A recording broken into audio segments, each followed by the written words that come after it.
2017년 겨울 결정연구 레이기에 왔습니다. 이번 전체적인 말씀의 부담은 레이기 1장부터 7장까지에 있는 주된 5가지 제물에 있습니다. 메시지 1번은 레이기 결정연구 전체를 열어주는 아주 중요한 메시지입니다.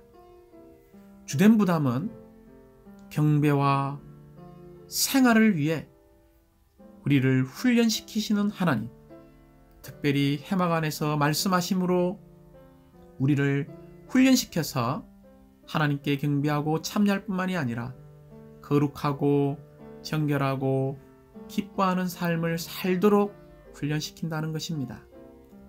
메시지 2번과 3번은 번제물로서 절대적으로 하나님의 만족을 위한 음식인 것을 보여주고 있고, 메시지 4번과 5번은 소제물로서 대부분 하나님을 섬기는 백성들이 누리는 음식인 것을 보여주고 있습니다. 메시지 6번과 7번은 속죄제물로서 우리를 위하여 제가 되신 그리스도를 보여주고 있고, 속건제물은 우리의 죄들과 우리의 허물을 담당하신 속건제물의 실제이신 그리스도를 보여주고 있습니다. 우리가 번제물과 소제물과 속제물과 속건제물을 누린 결과가 바로 화목제물이라는 것입니다. 하나님과 화평 가운데서 교통할 수 있는 이런 화목제물로 12메시지가 끝남을 찬양합니다. 이번 주부터 우리는 한 메시지 한 메시지 이 레이기의 내재적인 부담 안으로 들어가기 원합니다. 하나님께서 우리에게 말씀하심으로 우리가 그 음성을 들음으로 이 레이기의 말씀을 더 실질적으로 누리기 원합니다. 레이기 결정연구 메시지 1번의 제목은 하나님께서 그분의 백성을 그분께 경배하고 참여하며 거룩하고 정결하고 기뻐하는 삶을 살도록 훈련시키심입니다. 먼저 이 제목에서 붙잡아야 할 가장 중요한 단어는 훈련이라는 단어입니다. 훈련이라는 이런 의미는 무엇입니까? 성경 안에서 말하는, 하나님의 관점에서 말하는 하나님의 자녀에 대한 훈련은 첫 번째, 우리의 천년적인 관념과 천년적으로 행하는 어떤 것에서 우리를 구출하고 구원받는 것입니다. 그러나 좀 더 긍정적이고 적극적인 방면에서는 우리는 하나님의 사상, 하나님의 생각, 신성한 관념으로 조성되고 장비되고 준비되는 것을 말하고 있습니다. 또한 이 메시지 1번에서 우리는 요한복음 1장 1절과 요한복음 1장 14절과 요한복음 1장 29절과 요한복음 4장 24절 이 네 구절을 우리는 기억하고 누려야 합니다. 요한복음 1장 1절은 태초에 말씀께서 계셨다라고 말하고 있고, 이 말씀이 곧 하나님이시라고 말했습니다. 여기에 태초는 당연히 영원과거의 태초입니다. 영원과거의 말씀이신 이 하나님이 시간 안에서 요한복음 1장 14절을 볼 때에 육체가 되셨습니다. 육체가 되셨을 때 그분은 무엇을 치셨습니까? 장막을 치셨죠. 또한 그분이 육체가 되셨을 때 그분은 은혜와 실제가 가득했습니다. 이 은혜와 실제, 곧 그분은 하나님의 어린 양으로서 모든 재물들의 실제가 되신 분이시라는 것입니다. 우리가 영 안에서 진실함으로 하나님께 경배하고 참여하려면 우리는 모든 이 5가지의 재물, 번제, 소제, 속죄제, 속건제, 화목제의 실제이신 이 그리스도를 가지고 이러한 그리스도를 누려서 하나님께 나아갈 때 이것이 영 안에서 진실함으로 하나님께 경배하는 것이라는 것입니다. 결국 우리가 이런 하나님께 경배하고 참여할 때 우리는 거룩하고 정결하고 기뻐하는 삶을 살 수 있습니다. 메시지 1번은 로마 숫자가 3개로 되어 있습니다. 로마 숫자 1번은 레위기 전체의 기록을 보여주고 있죠. 특별히 레위기 1장 1절 처음 9절에서 이렇게 말하고 있습니다. 하나님은 성막 곧 해막 안에 계셨으며 해막 안에서 말씀하신다라고 말하고 있습니다. 사랑하는 형제자매님들, 하나님은 어디서 말씀하고 계십니까? 해막 안에서 말씀하십니다. 이 해막이 오늘날 무엇입니까? 이 해막이 성막이 곧 오늘날 교회라는 것입니다. 우리가 레위기 1장 1절을 통해서 하나님의 건축물인 성막 안에서 말씀하고 계십니다. 또한 레위기 27장 34절 마지막 구절에서도 바로 하나님의 계명인 말씀으로 끝나는 것을 볼 수 있습니다.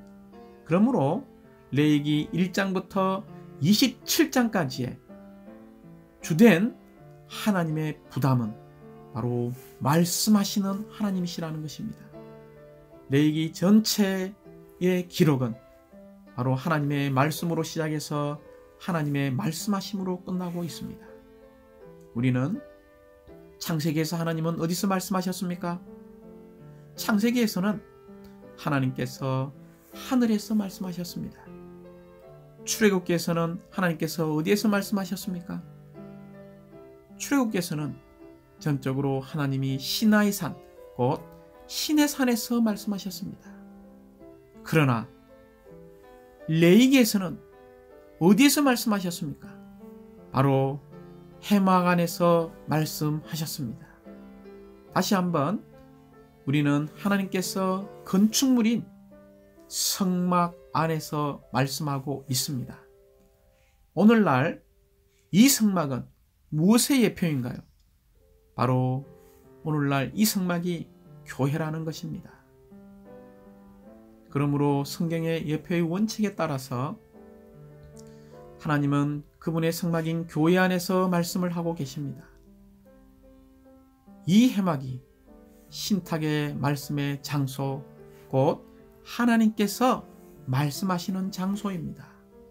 그러므로 성막의 소중함은 금에 있지 않고 성막의 소중함은 하나님의 말씀하심에 있습니다.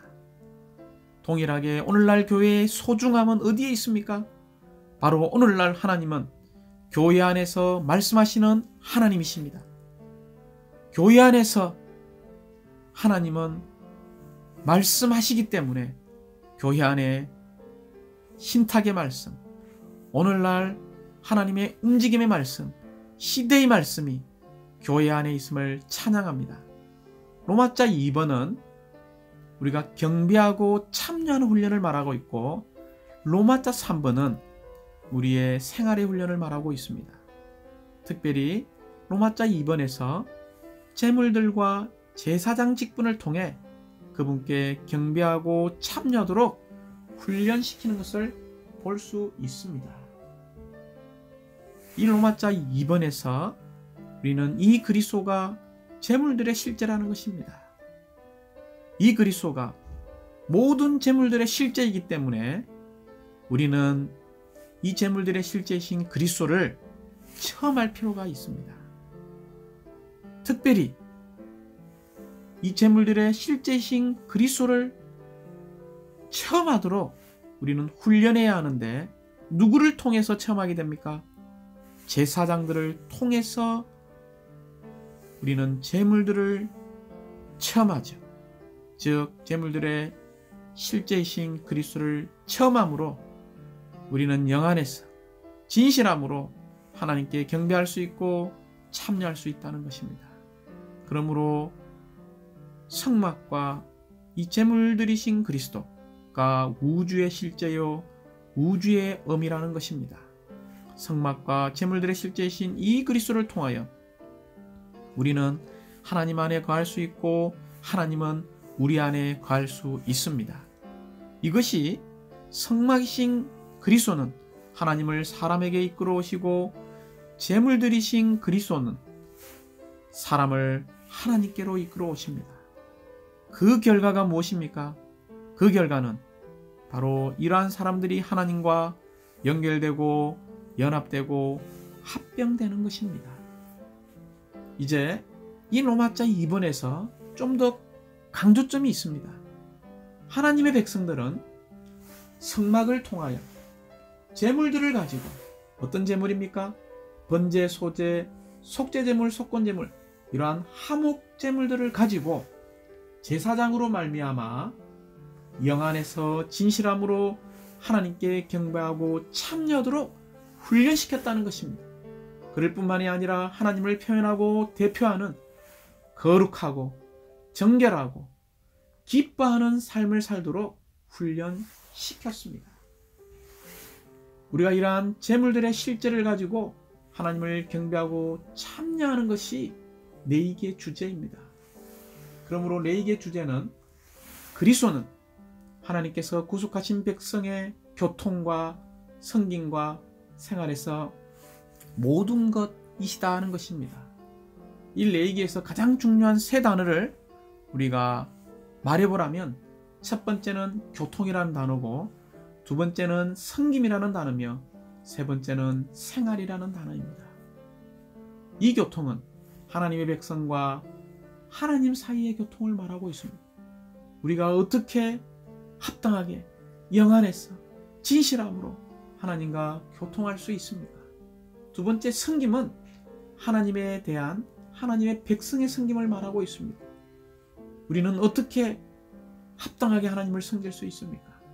세 번째 생활이라는 단어는 하나님의 백성이 하나님 앞에 가져야 할 생활을 말하고 있습니다. 우리는 어떤 생활을 살아야 합니까? 거룩하고 정결하고 기뻐하는 삶을 사는 하나님의 백성들이 되어야 합니다. 먼저 여기에 거룩함의 의미가 있죠. 레위기 20장 7절에서 그러나 너희 자신을 거룩하게 분별하라. 거룩하여져라. 왜냐하면 나는 너희 하나님의 여호와이기 때문입니다. 라고 말하고 있습니다. 또한 에베소서 1장 4절에서는 하나님 아버지께서 창세전에 그리스도 안에서 우리를 선택하시어 사랑 안에서 하나님 앞에 거룩하고 흠이 없게 하셨습니다. 라고 말하고 있습니다. 이 거룩함의 의미를 우리가 반드시 알아야 합니다. 이 거룩함의 의미라는 것은 분별이라는 뜻입니다. 분별이라는 것은 무엇입니까? 분별이란 일반적인 것과 속된 것으로부터 분별해내는 것입니다. 오직 하나님과 하나님에 관한 것 또는 하나님께 속한 것만이 거룩하다는 것입니다. 그러므로 레위기 10장 10절에서는 거룩한 것과 속된 것을 분별해내야 한다라고 말하고 있습니다. 또한 레위기 18장부터 20장까지를 우리가 읽어보면 하나님께서 거룩하시기 때문에 하나님의 백성도 거룩해야 한다는 하나님의 요구를 강조하고 있습니다. 우리가 이 장에서 나 곧 너희 하나님 여호와가 거룩하니 너희도 거룩해야 한다 라고 말씀하셨고, 또한 나 여호와가 거룩하니 너희도 나에게 거룩한 사람이 되어야 한다라고 말하고 있습니다. 나는 너희를 여러 백성들 가운데서 따로 구별하여 내었다라고 말씀하고 있습니다. 우리가 거룩한 생활을 살기 원한다면 우리는 세 가지 규례들을 기억할 필요가 있습니다. 이 세 가지의 원칙을 우리는 날마다 선포하고 기억해야 합니다. 첫 번째, 우리는 하나님의 자녀들입니다. 요한복음 1장 12절에서 영접하는 자, 곧 그분을 믿는 사람들에게는 하나님의 자녀가 되는 권세를 주셨다고 이야기하고 있죠. 또한 요한일서 3장 1절을 볼 때 너희는 하나님의 자녀라고 이야기하고 있습니다. 장래에 그분께서 나타나실 때 그분과 똑같이 되어지는 하나님의 자녀들라고 말하고 있습니다. 그러므로 우리가 거룩한 생활을 하기 원한다면 첫 번째, 우리는 다만 사람이 아니고 사람의 자녀들이 아니라 신성한 생명과 본성을 가지고 있는 하나님의 자녀들이라는 것입니다. 함께 영 안에서 선포하기 원합니다. 나는 하나님의 자녀이다. 두 번째는 레위기 20장 24절을 볼 때에 우리는 세상과 분별된 하나님의 자녀들이라는 것입니다. 세 번째는 요한복음 17장 17절과 베드로전서 1장 15절을 볼 때 하나님께서 거룩하시기 때문에 우리가 거룩해야 한다는 것입니다. 이 뜻은 무슨 뜻입니까? 하나님께서 거룩하시기 때문에 거룩해야 한다는 뜻은 하나님의 거룩함에 따라 행하는 것, 곧 거룩한 생활을 하는 것을 의미합니다. 거룩한 생활이란 무엇입니까? 거룩한 생활이란 우리가 하나님처럼 사는 생활, 곧 경건한 생활을 말하고 있습니다. 레위기는 우리가 거룩한 생활을 하기 위해서 우리의 옛 생활을 벗어버리고 새 사람을 입어야 한다는 것을 계시하고 있습니다. 두 번째, 우리가 이 정결한 생활을 살아야 합니다. 이 정결함의 의미는 무엇입니까? 정결하다는 것은 더러워지지 않는 것을 말하고 있습니다. 우리는 사람인 우리가 얼마나 부정한지를 깨달아야 합니다. 레위기는 심지어 우리가 출생 때부터 부정하다라고 말하고 있습니다. 우리에게서 나온 모든 것들은 심지어 유출까지도 부정하다라고 말하고 있습니다. 우리는 정결한 생활, 곧 더러움이 없는 생활을 살아야 합니다. 구약의 예표에 따르면 우리는 놋제단의 제물들과 물두멍을 통해 하나님을 접촉합니다. 바울은 우리에게 말씀 안에 있는 씻는 물로 깨끗이 된다라고 말했습니다. 여기에 나오는 씻는에 대한 헬라어 단어를 직접 번역하면, 직역하면 물두멍이라는 뜻입니다. 그리스도의 말씀 안에서 우리는 정결하게 하는 생명수가 있습니다. 물두멍은 우리가 땅에 속한 더러움을 씻어내고 정결하게 되는 곳입니다. 우리에게는 우리의 옛 생명을 끝내는 그리스도의 십자가가 필요하고 우리에게 새로운 시작을 가져다주는 그리스도의 부활이 필요합니다. 우리는 또한 생명수, 곧 말씀 안에 체현되어 계신 씻으시고 정결하게 하시는 생명의 영이 필요합니다. 우리의 영 안에서 말씀 안에 앞에 나아갈 때마다 우리는 말씀 안에서 우리를 씻어주는 무언가를 만질 수 있습니다. 마지막 세 번째는 기뻐하는 삶이죠. 빌립보서 4장 4절은 이렇게 이야기하고 있습니다. 주님 안에서 항상 기뻐하십시오. 내가 다시 말합니다. 기뻐하십시오.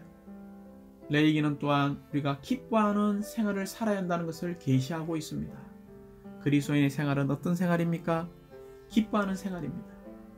우리가 매일매일 우리 자신 안에서가 아니라 주님 안에서 항상 기뻐하는 할렐루야의 백성이 될 필요가 있습니다. 우리가 주님 안에서 기뻐하는 할렐루야의 백성이 되기 원한다면 로마자 2번에 있는 것처럼 우리는 재물들의 실제이신 그분을 누릴 필요가 있습니다. 심지어 우리는 매일 누려야 하고 매주 있는 참된 안식이신 그리스도를 누려야 하며 매달 있는 초승달의 축제, 즉 우리가 어둠 가운데 빛을 주시는 우리의 기쁨과 누림이신 그리스도 안에서 새로운 시작을 체험할 필요가 있습니다. 또한 매주와 매월의 명절뿐만이 아니라 매년의 명절들이 있습니다. 그리스도의 생활에서 우리에게는 매일, 매주, 매월, 매년의 누림이 필요합니다.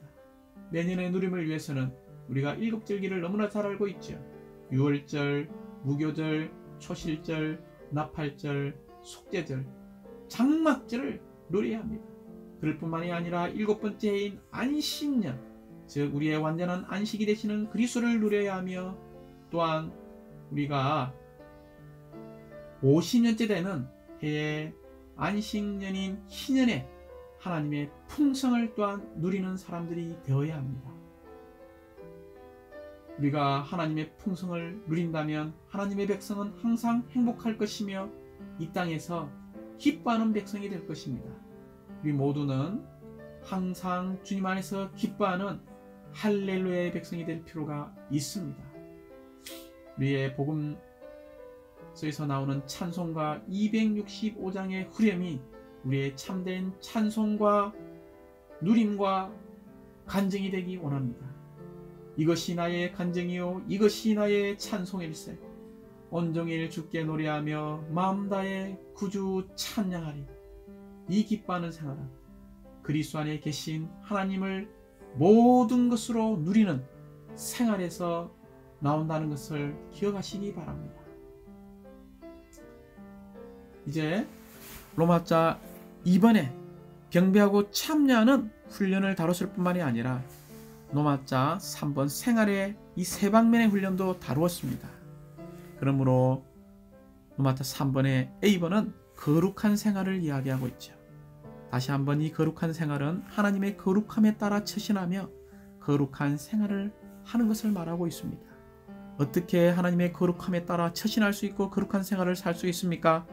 에베소서 4장 17절부터 5장 21절을 읽어볼 때 우리는 옛 사람을 벗어버리고 새 사람의 생활을 입을 때 가능합니다. 우리가 옛 사람을 벗어버리고 새 사람의 생활을 입는다는 것은 하나님 이외의 모든 것으로부터 하나님 자신께 분별되는 것입니다. 사랑하는 형제자매님들, 에베소 1장 4절과 베드로서 1장 4절을 볼 때 창세전에 영원전에 하나님은 우리를 선택하셨습니다. 그 목적은 이러한 거룩한 생활을 사는 거룩한 하나님의 백성, 하나님의 자녀가 되도록 우리를 선택했다는 것을 우리가 기억하시기 원합니다. 두 번째는 정결한 생활이죠. 레위기 12장부터 15장을 읽어볼 때 우리는 먼저 12장에서 출생으로 말미암아 우리는 부정하게 되었다는 것을 보여줍니다. 그러나 이런 하나님으로 말미암아 이러한 거룩한 생활과 이러한 정결한 생활을, 거룩한 생활을 통하여 이러한 정결한 생활이 결국 출산에 말미암은 부정에서 정결되게 되는 것을 볼 수 있습니다. 또한 13장부터 14장을 읽어볼 때 우리가 나병으로부터 정결케 된 것을 볼 수 있고 15장에서는 사람의 존재에서 유출되는 모든 부정한 것들에서부터 정결된 것을 볼 수 있습니다. 그러므로 우리의 옛 생명을 끝내는 그리스도의 십자가의 체험이 필요하고 우리에게 새로운 시작을 가져다주는 그리스도의 부활이 너무나 필요합니다. 또한 생명수, 곧 말씀 안에 체험되어 계신 씻으시고 정결하게 하시는 생명의 영을 접촉함으로 우리가 정결한 생활, 더러움에서 깨끗하게 되는 생활을 더 회복하기 원합니다. 세 번째는 기뻐하는 생활이죠. 이 기뻐하는 생활은 행복하는 생활입니다. 행복할 때 우리는 주님 안에서 할렐루야의 백성들이 되게 될 것입니다. 이제 결론적으로 이 메시지의 전이란 부담은 하나님의 백성들은 성막을 통하여 제물들을 가지고 제사장으로 말미암아 영 안에서 진실함으로 하나님께 경배하고 참여하도록 훈련시켰고 또한 하나님의 영원한 갈망인 하나님을 표현하고 대표하는 거룩하고 정결하고 기뻐하는 삶을 살도록 우리를 훈련시키는 것이 이 레위기 메시지 1번의 전이란 부담입니다. 특별히 이 성막은 요한복음 1장 14절과 관계되죠. 이 성막은 바로 출애굽기에서 나타납니다. 출애굽기 4장에 볼 때 성막이 건축되는 것으로 끝났습니다. 그러므로 이 성막은 하나님의 집이요 하나님의 거처요 하나님께서 육체가 되심의 문제입니다. 곧 그분께서 육체가 되심으로 하나님을 사람 안으로 이끌어 오셨죠. 그러므로 이 성막은 그리스도와 사람의 연결을 가져왔습니다. 그러나 요한복음 1장 29절에 말하는 이 제물들의 실제이신 그리스도는 내에게서 나타나죠. 이 제물들은 바로 음식을 말하고 있습니다. 우리가 음식을 먹을 때 이 제물들의 실제를 우리가 누릴 때 하나님과 교통하게 되고 하나님과 교통하게 된다는 것은 그리스도를 누리는 것을 말하고 있습니다. 어떻게 해서 이 제물들이 우리의 참된 음식이 될 수 있습니까? 그리스도께서 십자가에 못 박히시고 부활하실 때 그분은 생명을 주시는 영으로 우리 안에 들어오셨습니다. 곧 사람을 하나님께로 이끄셨죠. 그러므로 이 제물들은 전적으로 누림의 문제요 그리스도와 사람의 연합의 문제라는 것입니다. 다시 한번 그리스도는 육체 되심 안에서 오셨고 십자가에 못 박히심과 부활을 통하여 가셨습니다. 이것은 하나님을 우리에게 이끌어오고 우리를 하나님께로 이끌어 하나님과 우리와 하나님을 하나 되게 하고 연결되게 하고 연합하게 만들며 합병하게 하는 양방향의 통행과 같습니다. 그러므로 성막이신 그리스도는 하나님을 사람에게 이끌어오고 오시고 제물이신 그리스도는 사람을 하나님 안으로 이끄신다는 것입니다. 이 모든 제물들은 다른 편, 즉 성막 안으로 이끄는 다리임을 찬양합니다. 모든 제물들은 우리로 하나님을 누리게 할 뿐만이 아니라 우리 존재 안으로 하나님이 동화되게 하십니다. 이 동화의 결과, 기결은 하나님과 사람의 연합입니다. 우리는 우리 자신이 하나님과 연합되고 있으며 하나님께서 그분 자신을 우리와 연합되게 하십니다.